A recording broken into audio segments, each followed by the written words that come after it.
Bonjour à tous, très heureuse de vous retrouver aujourd'hui pour ce nouvel audio qui va être consacré au sujet suivant, le phénomène d'élasticité dans la relation flamme jumelle. Je vais traiter aujourd'hui de ce sujet pour mieux comprendre dans la relation énergétique ce qui se déroule en matière d'attraction et de répulsion entre les jumeaux. Nous avons vu dans les vidéos précédentes, sur la playlist, l'aventure des flammes jumelles, différents phénomènes, notamment dans la vidéo concernant flammes jumelles et sciences. Il a été question d'évoquer avec les enseignants célestes qui nous apportent des réponses, qui nous apportent des compléments d'informations sur ce que nous vivons. Donc il a été abordé le phénomène cosmologique d'intrication, également le phénomène quantique de superposition.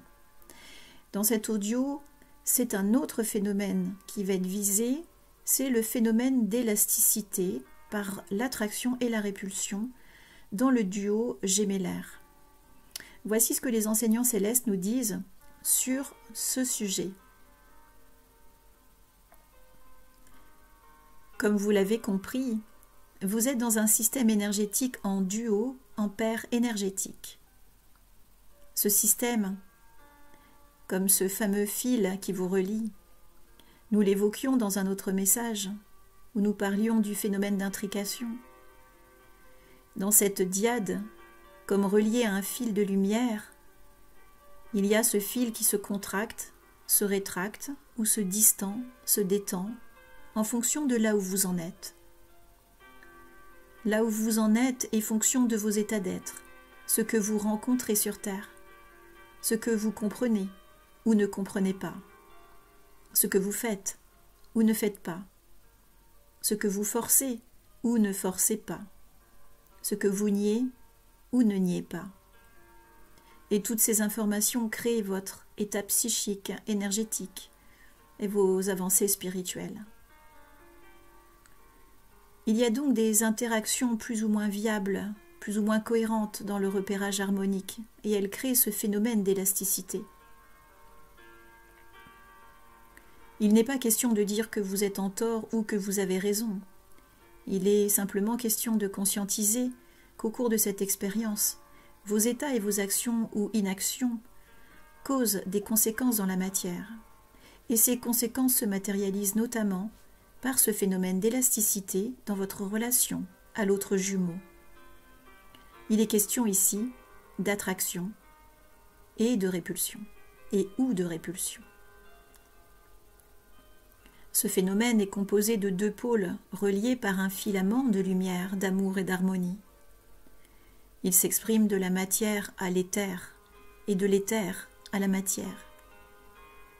Ce qui est en haut est en bas, et inversement. Ce fil de lumière est le conducteur et le conductible entre vous. Il s'exprime lors des interactions entre les deux jumeaux. Il y a des moments de rapprochement et des moments d'éloignement entre les jumeaux. Et ils sont provoqués et se font soit ensemble, soit par l'un, soit par l'autre, selon les épisodes que vous traversez. Imaginez vos deux portions de flamme. Imaginez-vous deux portions de flamme vivantes sur une piste de danse. Que se passe-t-il lorsqu'un duo danse à l'unisson de l'amour? Voyez-vous la danse des deux flammes? Voyez-vous les éventuels enlacements suaves, les enroulements des corps lascifs, les effleurements tendres, les soufflements des respirations l'une sur l'autre, les peaux à peau accessibles et directes? Voyez-vous cette danse?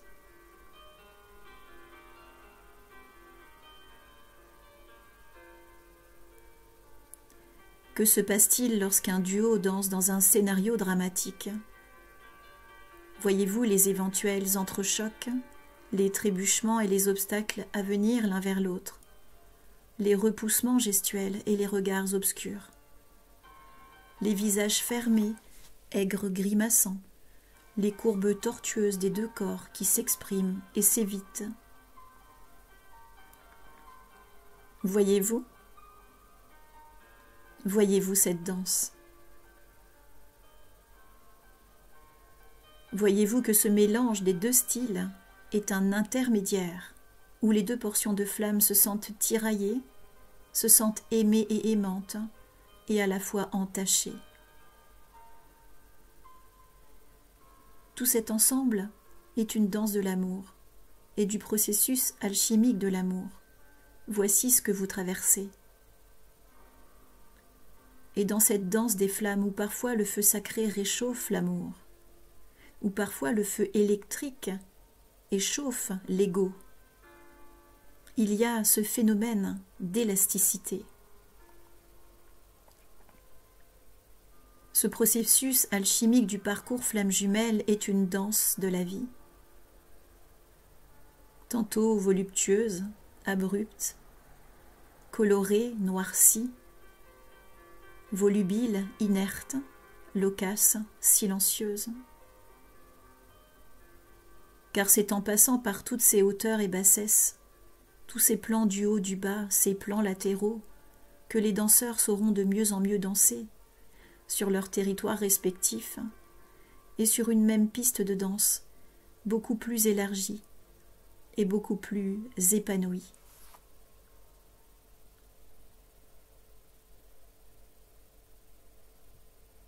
Il y a donc des moments délicieux de rapprochement où les danseurs se rejoignent sur le fil de lumière de leur histoire et s'unissent quelque peu au départ d'une flamme augmentée. Là, le fil est presque non perceptible puisque les deux portions de flamme sont très proches et impliquées. Puis les danseurs vivent des semi-rapprochements furtifs ou vécus comme futiles, ne permettant pas la délivrance de l'œuvre sur la piste. Et les éloignements commencent, puis les repoussements arrivent, avec des empêchements multiples. Des empêchements qui à ce stade semblent être improbables pour le jumeau conscient à ne plus pouvoir rencontrer son autre pour poursuivre la danse. À force et à mesure que l'un des jumeaux part dans un sens, alors que l'autre le poursuit et le cherche sans cesse, le premier continue sa route sans détour. Un refus évident s'exprime. Pour réaliser un nouveau tango ou une nouvelle danse, une nouvelle valse.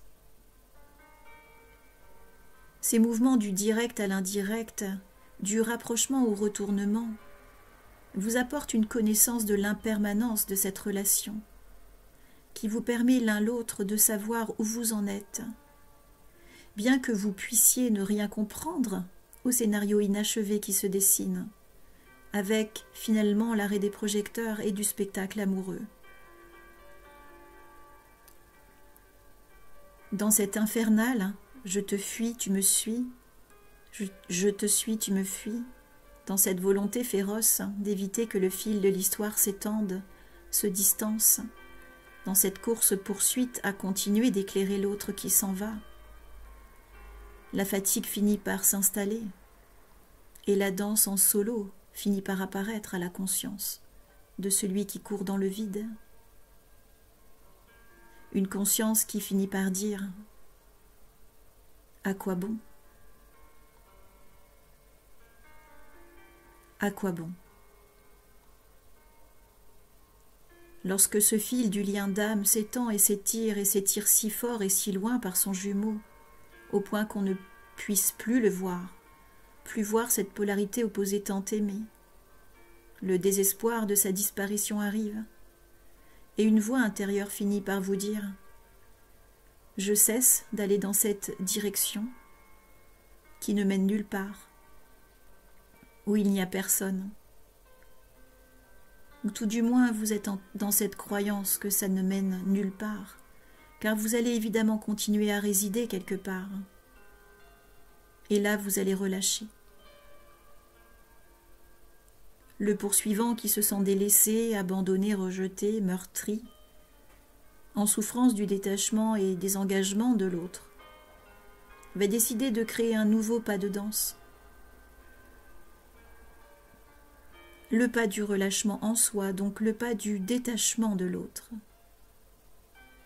Et une autre forme d'élasticité va voir le jour, votre propre élasticité intérieure, c'est-à-dire votre propre souplesse. Vous allez apprendre que la vraie souplesse n'est pas dans le fait de courir après votre jumeau pour limiter l'étirement du fil qui vous relie, mais que cette vraie souplesse réside dans la sortie du contrôle en vous, et donc du lâcher-prise. Et cette souplesse interne va être possible en relâchant l'idée même du jumeau sorti de scène. À quoi bon tourner en rond seul dans cet espace et sur cette piste? À quoi bon? Inévitablement, en plaçant de la souplesse intérieure en votre être, vous allez prendre le large et sortir vous aussi de la scène, et de ce fait, le fil de votre histoire commune va s'allonger. C'est vous qui cette fois-ci l'aurez provoqué par la mise en souplesse préalable de votre être. En vous détendant intérieurement, vous lâchez du lest sur le fil qui vous relie à l'autre et qui vous relie à vous-même. En relâchant intérieurement, vous étirez l'espace qui vous relie à l'autre. En distançant la relation dans la matière avec votre jumeau ou votre jumelle, vous vous rapprochez de vous-même. L'un et l'autre à ce stade ont créé une distension l'un après l'autre. Mais quelle que soit la distance émise, il n'en est pas moins que les jumeaux restent reliés autrement, au firmament des étoiles, dans une autre danse, mais aussi dans votre danse de guérison individuelle au niveau terrestre.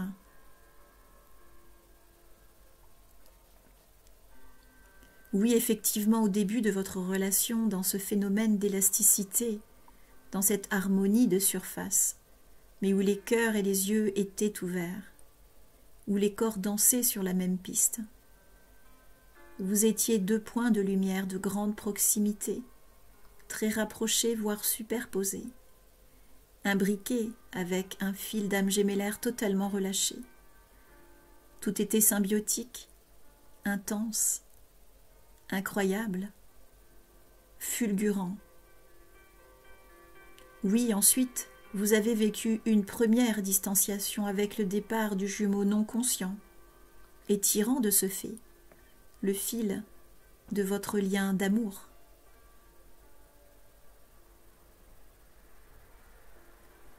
Le jumeau conscient ne comprenant pas de prime abord ce retournement, s'acharne alors plus ou moins fortement, plus ou moins matériellement à maintenir le lien, à courir en s'essoufflant pour remettre en place la combinaison du duo rapproché, qui semble pour lui tellement évidente qu'elle ne lui donne pas spécialement lieu à être modifiée dans la matière. C'est du moins ce qu'il pense. Et pourtant, cet éloignement et cette tension du fil de l'histoire par le jumeau évitant ne procèdent d'aucun sens pour lui, et sans raison valable à ses yeux, puisque le cœur reste le plus bel indicateur. Oui, mais de quel cœur s'agit-il à ce stade? Un cœur aimant, certes, mais un cœur blessé, assurément. Oui, il existe une combinaison qui fonctionne bien au tout départ, puis à un moment donné s'exprime un sursaut, avec des éléments qui dérapent et disent non. Et ces non invitent à créer un pas en arrière, puis un détournement, à cause de ces décalages et ces interférences ressenties par le premier jumeau. L'éloignement arrive et l'autre vous échappe. Le souhait aimable de rattraper le jumeau parti est davantage pour le jumeau laissé en plan de comprendre ce qui se passe, pas forcément de l'envahir, pas forcément de jouer à la personne collante et engluée à l'autre, ce n'est pas la volonté première. La volonté première est évidemment l'amour puissant qui guide. Mais les enjeux égotiques vont vous écarter l'un de l'autre. Et chez le jumeau non conscient, ce sera comme une protection et une préservation de quitter la piste de danse. Dans ce phénomène d'élasticité écartelée, le délaissé va se sentir rapidement en douleur dans des incompréhensions. Il va vouloir chercher, comprendre, rejoindre son jumeau ou sa jumelle, chercher des explications, vouloir analyser, intellectualiser la relation, soutenir l'autre, faire à sa place, et évidemment sans son consentement. L'autre, en s'évaporant, s'éloigne de plus en plus et laisse le second sur place. Et oui, il va finir par rester sur place. Son point de lumière sur le fil doré du duo va rester figé, endolori, alors que chez l'autre, l'éloignement va de son côté étirer le fil depuis son propre point de lumière. Cependant, à cette étape de l'histoire, en restant probablement figé un temps, en faisant ce surplace, le jumeau en plan va tout de même opérer un mouvement vers l'intérieur, vers lui-même. Ce surplace ne sera finalement pas vain et si figé que cela, puisque ce jumeau, cette jumelle va se retourner vers lui ou vers elle, plutôt que de courir après l'indicible. Par la suite, durant des semaines, des mois et peut-être bien plus, vous vivrez bon nombre de ces phénomènes élastiques. Avec les allées-venues de votre autre partie ou de vous-même.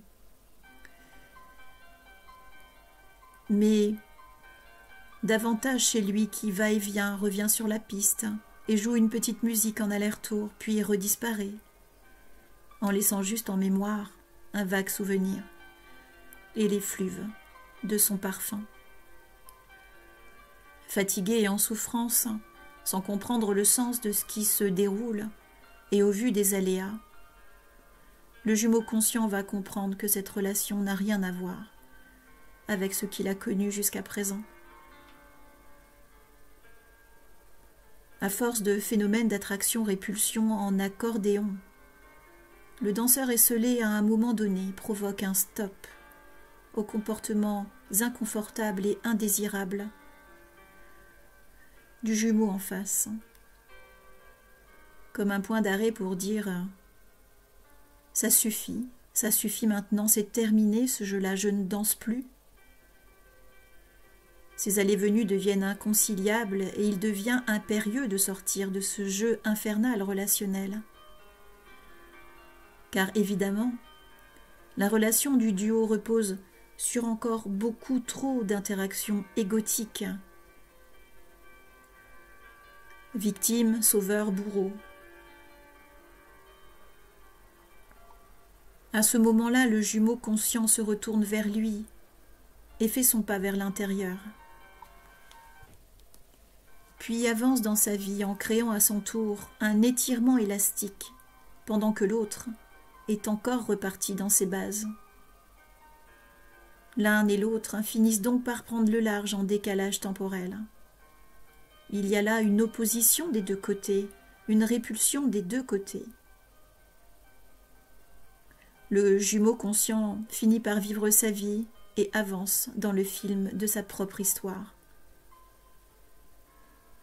Comprenez, à partir de cette étape, le phénomène suivant d'élasticité qui se joue. Avec cette répulsion alternative des deux jumeaux, par le retournement vers soi du jumeau délaissé et par ses avancements dans sa vie, une rigidité supplémentaire est créée dans le fil qui relie les deux protagonistes. Mais la tension et la rigidité apportée en supplément va être ressentie principalement par le premier jumeau, par le jumeau parti. Nous nous expliquons. à ce sujet. Voyez une tension, comme si vous arriviez au bout d'une ficelle. Imaginez que vous arrivez au bout de votre ficelle, que chaque protagoniste de l'histoire soit au bout de sa portion de ficelle et qu'elle est tendue jusqu'au bout et tirée à son maximum. Elle ne peut s'étendre davantage puisqu'arrivée à son maximum. Et là, la tension maximale qui s'exerce va être ressentie par le premier jumeau sorti de scène. Il va sentir une sorte d'étranglement, avec l'impossibilité d'avancer plus puisqu'il n'a plus de lest. Voyez l'image que nous vous donnons pour comprendre cette limite d'étirement cette fois-ci, cette limite d'élasticité avec le protagoniste concerné en priorité par cet étranglement. Le jumeau délaissé sorti de sa phase de contrôle relâche, fait sa vie et s'occupe de lui, ne cherche plus à négocier et relâche la pression, mais il avance de son côté. Et ce phénomène amène un phénomène de répulsion qui étire l'élastique, engendrant chez son autre le ressenti de tension et de rigidité. Différentes informations et événements dans la matière vont s'ordonner en l'un et l'autre, dans ce lien d'intrication, quelle que soit la longueur qui s'opère dans cette relation gémellaire. Ce fil de lumière entre les deux jumeaux reste un fil d'amour, mais il les relie aussi aux informations qui s'établissent et aux événements qui s'établissent dans la matière, aux actions et aux non-actions, aux états d'être qui s'établissent dans la matière. Tout est enregistré, tout. Au moment de cet étirement maximal, le jumeau évitant vit une sorte de butée dans la matière et au plan énergétique. Une butée car il ne peut plus s'éloigner plus. Il n'a plus de lest. Ce qui va finir par le tirailler et l'obliger quelque peu à reculer, revenir sur les arrières.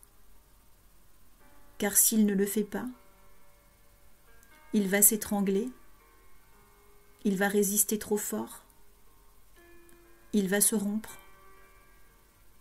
Et s'il ne le fait pas, l'univers va contribuer à ce qu'il relâche, ou à ce que les événements se placent de façon à créer tôt ou tard un retour vers lui-même, donc vers l'autre.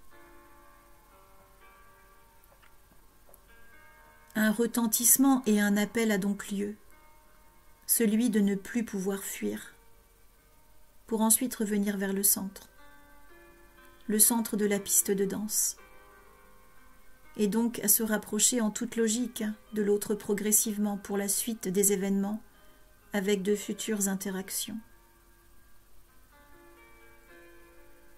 Comprenez que dans ce jeu de la vie, il y a cette attraction et cette répulsion permanente, comme deux aimants qui s'attirent et se repoussent.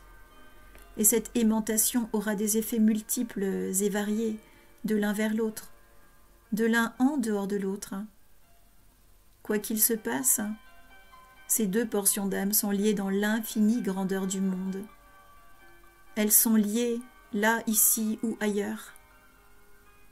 Et si elles sont vouées à s'éloigner, elles sont vouées également à se rapprocher. Il y aura tôt ou tard des retours en arrière, des retours vers le centre, des réimplications, une réharmonisation, mais dans ces moments de retour vers l'autre, chacun aura contribué en lui-même à faire sortir ses résistances, ses accablements, ses torsions et ses tensions internes, et ceci grâce notamment à ce phénomène que nous tentons de vous expliquer. Comprenez-vous ?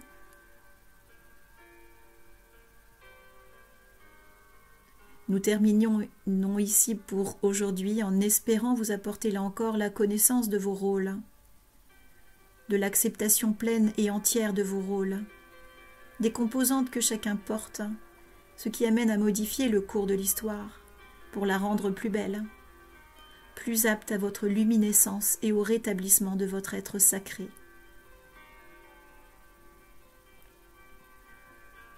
Nous vous aimons. À bientôt. Les êtres d'harmonie en lien avec les incarnations doubles et multiples.